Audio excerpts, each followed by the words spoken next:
नमो भगवते वासुदेवाय नमः। अमल की एकादशी।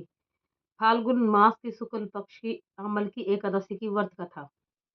युधिष्ठिर ने कहा, हे श्री कृष्ण भगवान, मैंने विजया एकादशी का महात्म्य जो महान फल का देने वाला है वो सुन लिया।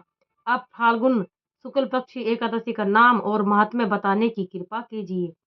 भगवान श्री कृष्ण बोले, हे धर्मनंदन, सुनो, तुम्हें इस समय वह प्रसंग सुनाता हूँ जिसे राजा मंदाता के पूछने पर महात्मा वशिष्ठ जी ने कहा था।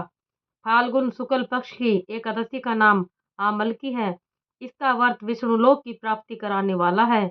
मंदाता ने पूछा, हे वशिष्ठ जी, यह आमलकी व्रत की कथा सुनाइए। वशिष्ठ जी बोले, हे राजन, आमलकी एकादशी का वर्णन करता हूँ। यह फाल्गुन माह के शुक्ल पक्ष में होती है। इस व्रत का पुण्य 1000 गोदान के फल के बराबर होता है। मैं आपसे एक पौराणिक कथा कहता हूँ। एक वैदिक नामक नगर में ब्राह्मण, वैश्य, क्षत्रिय, शूद्र चारों वर्ण आनंद पूर्वक रहते थे। उस नगर में चैत्ररथ नामक चंद्रवंशी राजा रहता था। वह बहुत ही विद्वान तथा धार्मिक था। वहां के निवासी वृद्ध से बालक तक प्रत्येक एकादशी व्रत करते थे। एक समय फाल्गुन मास के शुक्ल पक्ष में अमलकी नामक एकादशी आई। उस दिन राजा से प्रजा तक और वृद्ध से बालक तक सबने हर्ष सहित उस एकादशी के व्रत को किया। राजा अपनी प्रजा के साथ मंदिर में जाकर पूर्ण कुंभ स्थापित करके तथा धूप दीप नवेद पंचरत्न और छत्र आदि से धात्री आंवले का पूजन करने लगे।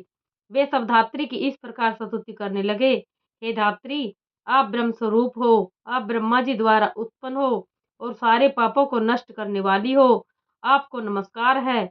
अब आप अधर्य स्वीकार करो। आप श्री रामचंद्र जी द्वारा सम्मानित हो। मैं आपकी प्रार्थना करता हूँ, मेरे समस्त पापों को हरण करो। उस देवालय में रात्रि को सबने जागरण किया। रात्रि के समय उस जगह एक बहेलिया आया। वह मापापी तथा दुराचारी था। वह भूखा प्यासा था। वह उस जगह विष्णु भगवान की कथा एकादशी महात्म्य को सुनने लगा। बहेलिया ने उस रात्रि को अन्य लोगों के साथ जागकर व्यतीत की। प्रातःकाल होते ही सभी लोग अपने अपने घर को चले गए। कुछ समय बीतने के पश्चात उस बहेलिया की मृत्यु हो गई। उस अमल की एकादशी के व्रत तथा जागरण के प्रभाव से उसने राजा विदुरथ के घर जन्म लिया। उसका नाम वसुरथ रखा गया। बड़े होने पर वह चतुर्वर्णी सेना के सहित तथा धन धान्य से युक्त होकर 10,000 ग्रामों का पालन करने लगा। वह तेज में सूर्य के, कांति में चंद्रमा के और वीरता में विष्णु भगवान के और क्षमा में पृथ्वी के समान था। वह अत्यंत धार्मिक, सत्यवादी, कर्मवीर और विष्णु का भक्त था। वह सदैव यज्ञ किया करता था। एक दिन वह राजा शिकार खेलने के लिए गया। देव योग से राजा रास्ता भूल गया। तब वह उसी वन में एक वृक्ष नीचे जाकर सो गया। उसी समय पहाड़ी मलेच्छ वहां आए और राजा को अकेला देखकर उस पर मारो मारो का शब्द करके टूट पड़े। मलेच्छ कहने लगे, इस दुष्ट राजा ने हमारे संबंधियों को मारा है तथा देश से निकाल दिया है, अतः इसे अब अवश्य ही मारना चाहिए। ऐसा कहकर वे मलेच्छ राजा पर अस्त्र शस्त्र का प्रहार करने लगे। उनके अस्त्र शस्त्र राजा के शरीर पर गिरते ही नष्ट हो जाते और उसको पुष्पों के समान प्रतीत होते। उन मलेच्छों के अस्त्र शस्त्र उन पर उल्टा प्रहार करने लगे, जिससे वे मूर्छित हो गए।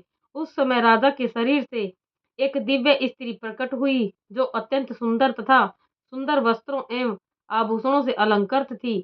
उसकी भ्रुकुटी टेढ़ी थी, आंखों से लाल लाल अग्नि निकल रही थी। वह मलेच्छों को मारने के लिए दौड़ी और समस्त मलेच्छों को काल के गाल में पहुंचा दिया।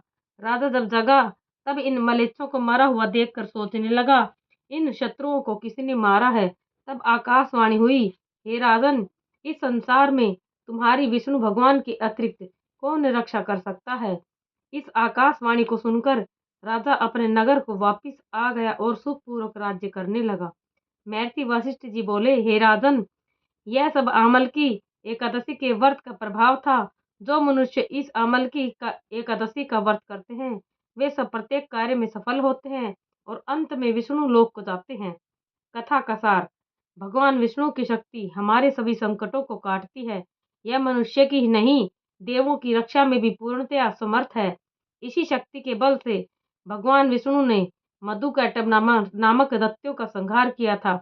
इसी शक्ति ने उत्पन्ना एकादशी बनकर मुर नामक दैत्य का वध करके देवों को सुखी किया था। केवल एक बार आमल की एकादशी का व्रत करने वाले बहेलिये को जन्म जन्मांतर तक विष्णु भगवान की कृपा प्राप्त हुई है। ओम नमो भगवते वासुदेव।